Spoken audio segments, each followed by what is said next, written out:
तो हम कर रहे थे रे ऑप्टिक्स के बहुचयनात्मक क्वेश्चन। इनको आप ढंग से समझें, क्योंकि ये इनके सॉल्यूशन ना तो गाइड्स में होते हैं, ऐसे ही लिखा होता है, और ये एक एक नंबर के मार्क्स में गड़बड़ कराते हैं। तो इनको अच्छे से सीखें आप। आगे लेते हैं अपन न्यूमेरिकल नंबर 11वां लेते हैं अपन, ठीक है। तो क्वेश्चन नंबर 11 देखेंगे अब आप, बहुचयनात्मक में, है ना।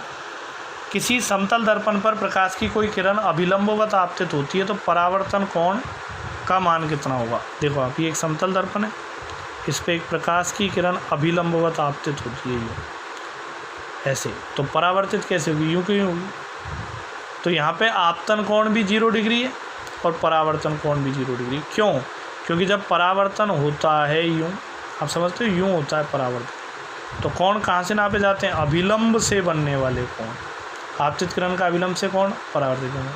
यहाँ देखें तो अभिलंब के साथ बने कोण कितने, बताओ, 0 डिग्री हैं दोनों, समझे। तो आई का मान भी 0 होगा और आर का मान भी क्या होगा, बताओ, 0, क्योंकि कोई कोण ही नहीं बन रहा है और दोनों बराबर होंगे परावर्तन के दौरान। 12वां देखो, एक अवतल दर्पण की फोकस दूरी, अवतल दर्पण की फोकस दूरी ऋणात्मक होती है तो -20 सेमी। दर्पण के सामने 20 सेमी की दूरी पर वस्तु रखने पर वस्तु की दूरी हो गई वही 20 सेमी, तो प्रतिबिंब कहाँ बनेगा, आप देख रहे हो, फोकस दूरी भी 20 सेमी और वस्तु की दूरी 20 सेमी, मतलब वस्तु कहाँ रखी, 20 सेमी की दूरी पर, मतलब फोकस पे, और जब वस्तु फोकस पर रखी हो तो प्रतिबिंब कहाँ बनता है, अनंत पे, डायरेक्ट ही पता लग गया। और चाहो तो आप दर्पण समीकरण लगा के भी हल कर सकते हो नहीं। आगे 13, पृथ्वी पर स्थित प्रेक्षक को तारे टिमटिमाते हुए प्रतीत होते हैं, इसका कारण क्या है। तो ये मैंने आपको बताया था, वायुमंडलीय अपवर्तन के कारण होता है। क्यों? क्योंकि वायुमंडल की परतों का अपवर्तनांक घटता बढ़ता रहता है। तो आंसर आएगा इसका ड। 14वां देखो, किसी प्रिज्म से यदि पीला प्रकाश न्यूनतम विचलन कोण पर अपवर्तित होता है तब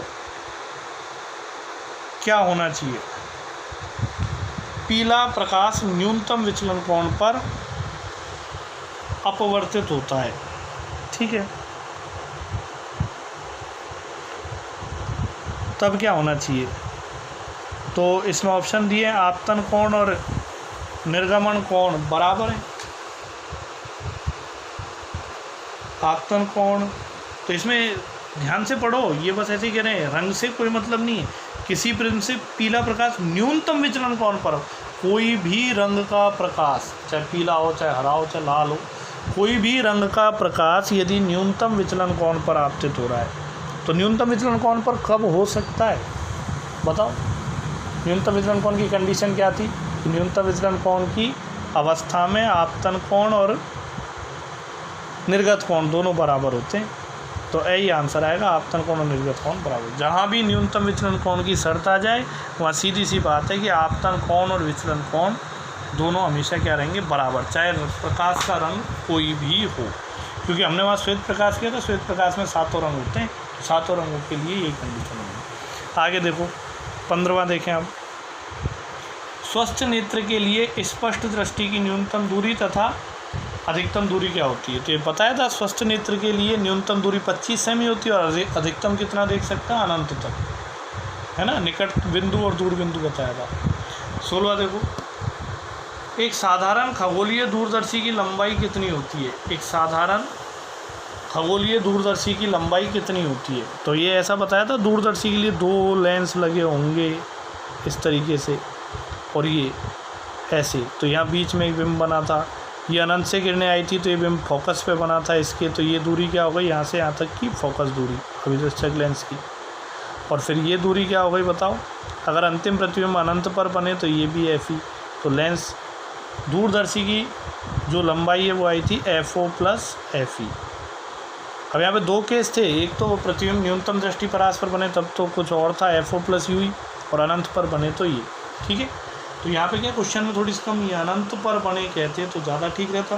बाकी ऐसे ले सकते हो कि खगोलीय दूरदर्शी जो है वो अनंत पर स्थित बिंबों को देखने के काम में आती है ना।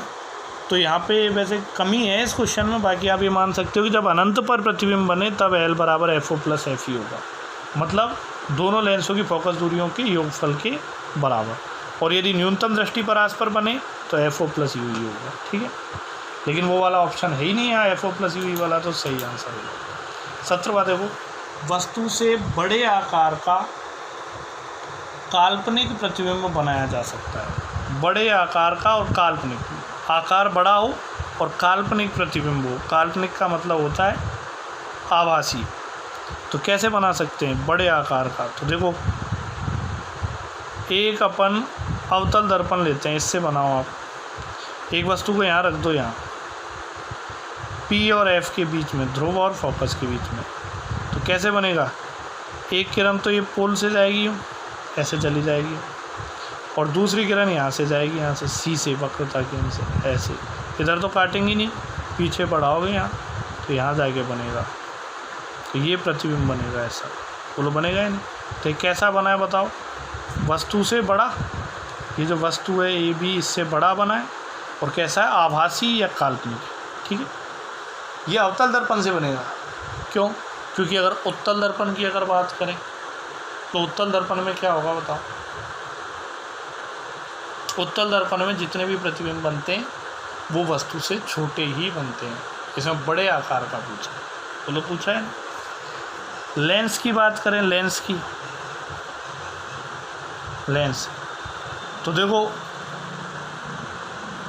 जो उत्तल लेंस है उसमें तो सभी प्रतिबिंब वास्तविक बनते हैं। एक छठा केस जो होता है उसमें आभासी बनता है।